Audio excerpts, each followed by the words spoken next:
చిన్ని కథలు చెప్పనాకి స్వాగతం. రీతు కిట్టీల స్నేహం ఒక చిన్న కథ. చిన్నారి రీతు దగ్గర ఒక చిన్న కుక్క పిల్ల ఉండేది. దాని పేరు కిట్టి. అది అందంగా, బొద్దుగా, తెల్లగా ఉండేది. రీతు స్కూల్ నుంచి వచ్చిన వెంటనే కిట్టీతో చక్కగా ఆడుకునేది. రీతు, కిట్టి కలిసి చక్కగా షికారు కూడా వెళ్ళేవారు.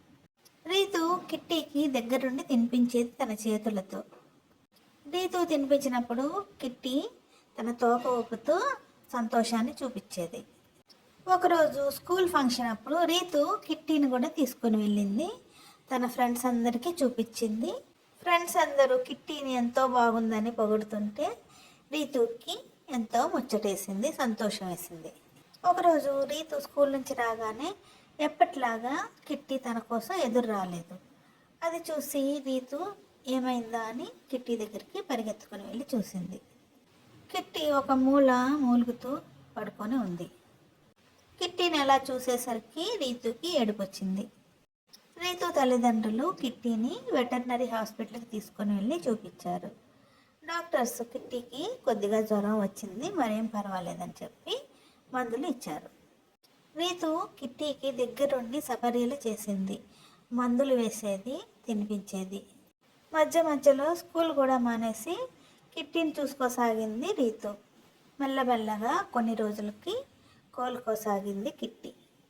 కిట్టి ఆరోగ్యం బాగుపడగానే రీతుకి ఎంతో సంతోషం అనిపించింది.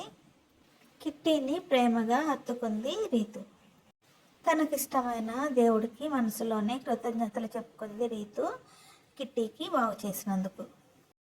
కిట్టీని మళ్ళీ ఎప్పటిలాగానే షికారుకు తీసుకెళ్ళింది రీతు. చక్కని, అందమైన, అద్భుతమైన సాయం సమయంలో తనకిష్టమైన కిట్టీతో కబుర్లు చెప్పుకుంటూ నడవసాగింది చిన్నారి రీతు. మనుషులకి జంతువుల మీద ఉన్న ప్రేమకి అర్థము చెప్పలేము. అది ఎప్పుడు కలుగుతుందో, ఎంత కలుగుతుందో, ఎలా కలుగుతుందో కూడా చెప్పలేము. ఇలాంటి చిన్ని కథల కోసం do like, share and subscribe my channel. చిన్ని కథలు చెప్పనా.